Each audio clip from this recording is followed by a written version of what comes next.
County. It's Roger Glenn with Poss Realty, and I'm here with another in our series of video features on organizations, businesses, to include not-for-profits and even governmental agencies in Rabun County to tell their story. And so today I'm happy to be here with Pam Wheeler, who's the Chief Executive Officer, the chief and the leader of an organization that's in Tiger called Creating Ties That Bind. So Pam, thank you for being here with me today. Thank you for inviting me.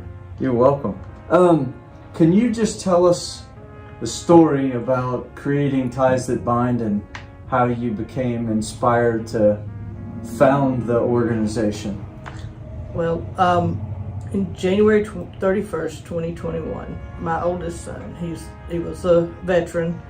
He'd served in Afghanistan as a combat medic. He couldn't deal with everything, and he lost his battle with his demons and took his own life and became part of the 22 a day, which is how many soldiers, veterans per day commit suicide. And so around Mother's Day, one of his unit brothers and I were talking. His name is Rabun Fuller, and I can call him a co-founder. We come up with this idea of having something for soldiers and families, either that have lost a veteran or soldier to the battlefield, or the 22 a day. Right. And we started working on it and talking about it, and then the week after Mother's Day, my baby boy, Stephen, he couldn't deal with it, I don't guess, or whatever, and he ended up taking his own life. Yeah, because of what his brother. Well, yeah. Right, because if you saw Michael, you saw Stephen. They were together all the time. Yeah. And I said, some people say brothers fight and quarrel or whatever. They might fight and quarrel, but they were tight. They were tight, close brothers. And he couldn't deal with it. Yeah. So we ramped it up and started trying to work on everything, and finally were able to get enough money together and became incorporated last November. Yep. And what we want to do is try to have families that have lost their soldier or their veteran, either to the battlefield or the 22 a day, and veterans that have lost family or unit brothers, like my son had, his unit brothers that, I don't know how many of them, I can't remember, but we didn't have, because of COVID and everything, we didn't have an actual visitation viewing thing. Yeah. But we had a family viewing, and they got wind of it and were there for us. Wow. I don't know how many it was, but the place was fuller than they wanted because Yeah. So they're brothers, they're brothers in arms. Yeah, and sure. So they have that need there, and it's not, there's lots of options out there, lots of therapy places and stuff like that, and they can call and get therapy, but sometimes, especially with soldiers and men, it's easier to talk to someone else or another person that might have gone through this than it is a therapist, because of that stigma of therapy.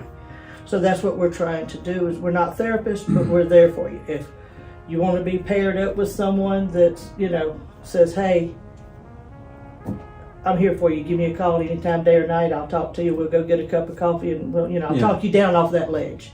Yeah. So this is really it's a group of veterans, their families, and kind of people that have a passion for serving those families and those veterans, whether they're a Gold Star family, which is the technical term that the Department of Defense uses for immediate family members of those that have died in battle, in a combat environment, or to your point, I think is it 22 missions, or I forget that there is several organizations that have, based upon this very tragic statistic of 22 veterans a day. Yes, there's several, but this is, we're just doing a different spin on it, other than some of them that offer, some of them they'll say, we'll get you therapy, or, we'll provide a therapist or something like that. Yeah. But this is, if you want a therapist, we'll hunt you one. Yeah. But it's more towards the, creating a family type environment between all of us. Yeah, ties that bind. Yeah. That's the name. Yeah. So it's like it's a great name. creating a, family environment type of thing that, says, hey, we're there for you. Yeah. If you need us, we're there. There. Give us a call. So you are a 501c3, which is the IRS designation for a not-for-profit registered with the state of Georgia now. But we're fortunate to have you right here in Rabun County. You live in Tiger. Yes. Yeah, so you're sort of doing business virtually right now, right? Pretty much, yes. We don't. I turned my garage into a little office area so that I have my computer, my printer, so that I can do stuff. But we don't have an official office or anything. Well, that's good, because we talked earlier about keeping overhead low in order to take as much as you have in the way of your operating budget, to support some of the events that you're doing. Can you just talk about some of those things that you're doing? Well, we have a monthly social the third Thursday of every month from 6 to 9 at Tiger Town Hall. Yep. If you can't get there at 6 o'clock, we'll be there till 9. I try to stay till 9. If you come at 6 o'clock and you can't stay till 9, we understand you're not obligated, but we're there if you want to come and social and visit and meet people. Yes. And get, talk even. If you have one guy who comes up and he talks, we talk. Yeah. So, yeah. And I listen. Anybody that wants to come and talk, I'll listen. Yeah. I'm a pretty good listener. I can sit back and say, yeah.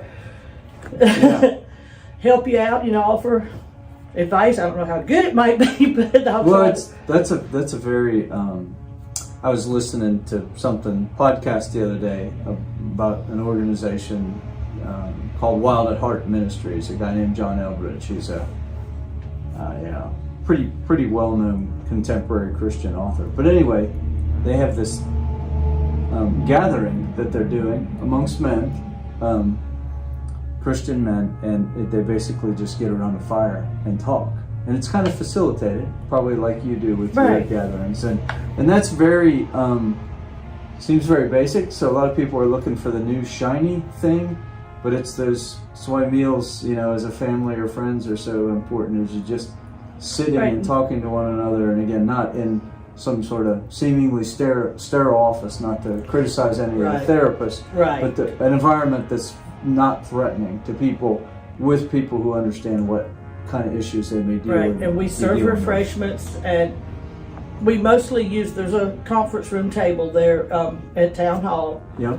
And it's basically like you were talking about, a lot of families, they don't sit down to the dinner table anymore. Yeah. So we get our refreshments, we sit down at the table and we talk. Yeah, and it's free. It's free. Right, to veterans, their families. Yeah, and we won't discriminate, and we're a non-judgmental zone.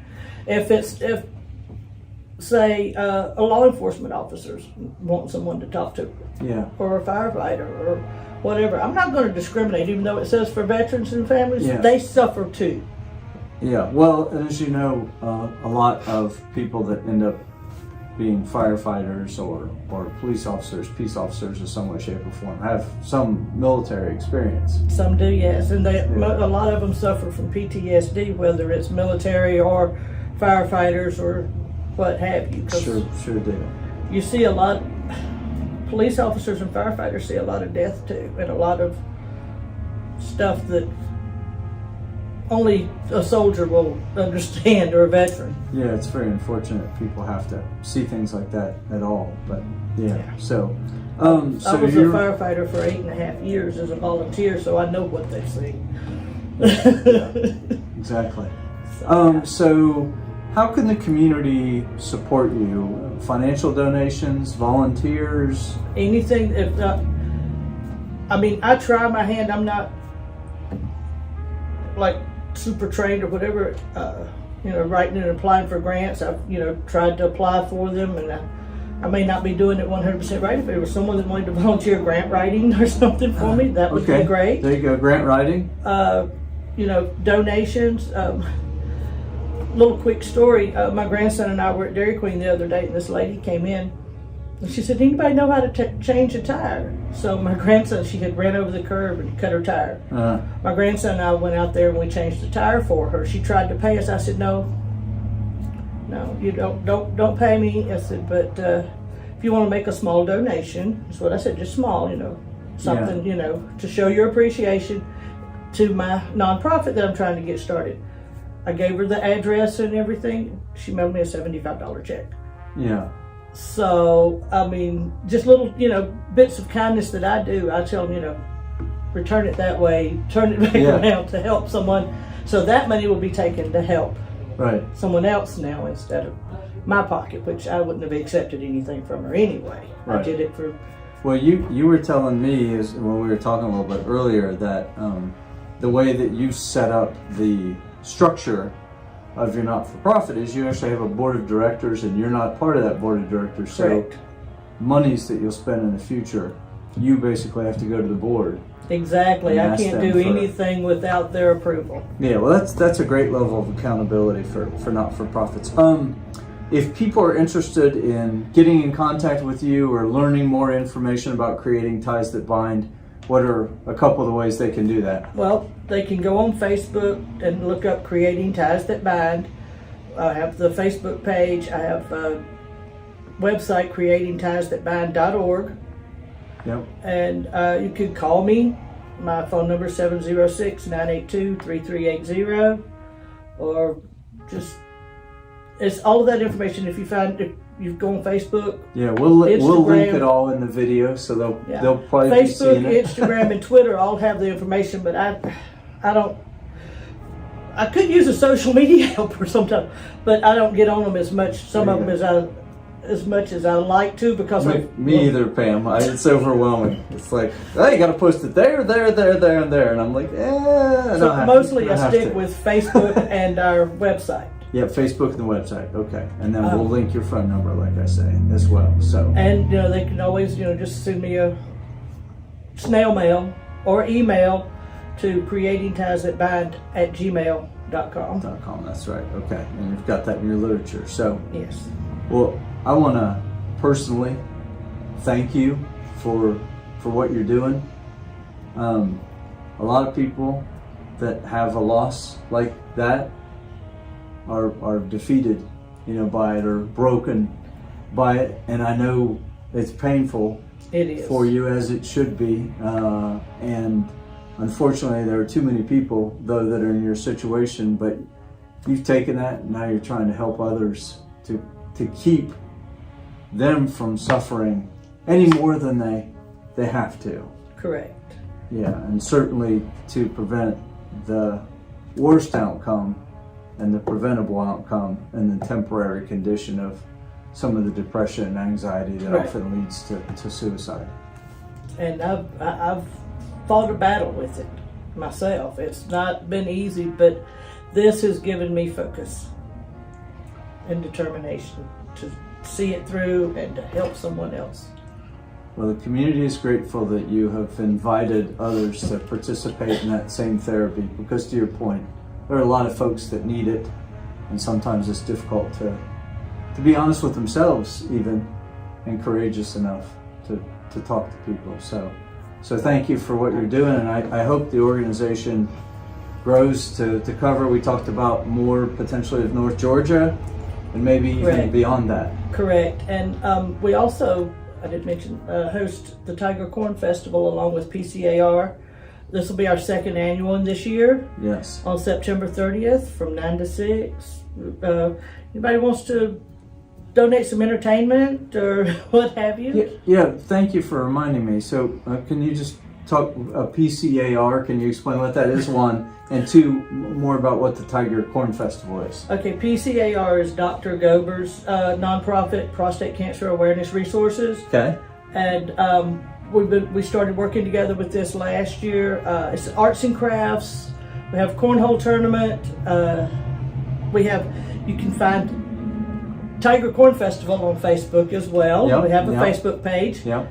And we have a Gmail account for it as well, tigercornfestival@gmail.com. If you want to be a vendor for, have some arts and crafts or what have you, food, whatnot. There you go. Send me an email. I'll send you an application send an email to the tigercornfestival@gmail.com. Yeah.